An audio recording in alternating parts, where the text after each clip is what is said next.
সকালবেলা ঘুম থেকে উঠে দেখি বাইরে পুরো ঝমঝম করে বৃষ্টি পড়ছে। আর এই যে দেখো এর জল খাওয়ার নমুনা, কিভাবে জল খাচ্ছে ও।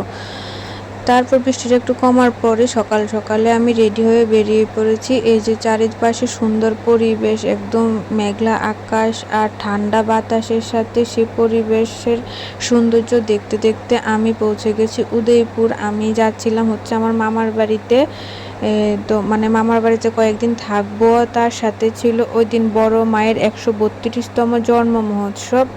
এই জন্ম মহোৎসব উপলক্ষে কিন্তু চারিদিকে মানে সমস্ত মন্দিরে যে যে জায়গায় অনুকূল ঠাকুর আশ্রম মানে মন্দির আছে, সেখানে সব জায়গায় ওই দিন বড় মায়ের জন্মদিনটা উদযাপন করা হবে।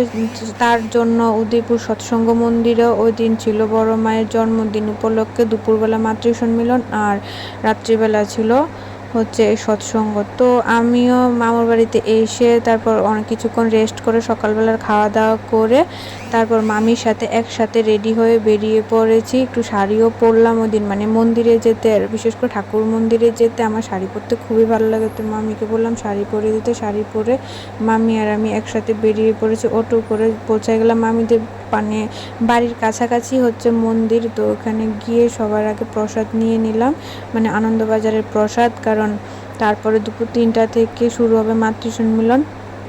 তো এইখানে এই যে দেখো কত লোকের সমাগম। ওদিন অনেক লোকজন হয়েছে, অনেকেই এসেছে ওই দিনের ওই উৎসবে, কারণ খুব সুন্দর করে হয়। আর দুপুরবেলা প্রসাদ নেওয়ার পরই ওদিন সকাল থেকে মোটামুটি বৃষ্টি আসছে আর যাচ্ছে। তো পরিবেশটা তো গরমও ছিল না, ঠান্ডা ছিল না, খুব ভালোই লাগছিল। তারপরে যে দুপুরবেলা আবারও বৃষ্টি হচ্ছে, এদিকে শুরু হয়ে গিয়েছে মাতৃ সম্মেলন।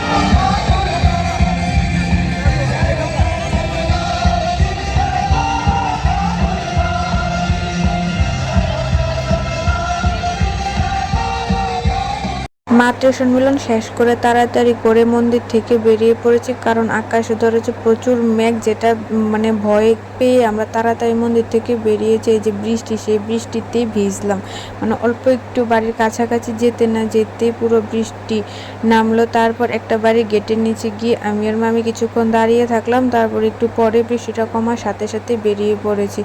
তো এখান থেকে বাড়ি এসে সন্ধ্যার সময় দেখো এই যে দুষ্টু বুড়িটার সাথে সবাই আমরা একটু মজা করছিলাম। এই সবাই এখানে গোল করে বসেছে, ও মানে কার কাছে কার যাবে এটা নিয়ে সবাই একটু খেলছিল ওকে নিয়ে। তো তারপরও জেঠুর কাঁধে উঠে মানে ঘোড়া বানিয়েছে জেঠুকে বলছে এভাবে চড়াতে। তো আজকের দিনটাতে আমি খুব সুন্দরভাবে কাটালাম। ভিডিওটা তোমাদের সকলের কেমন লাগলো আমাকে জানিও। ভালো লাগলে চ্যানেলটাকে সাবস্ক্রাইব করে আমার পাশে থেকো। বাই, দেখা হবে নতুন কোনো ভিডিওর সাথে।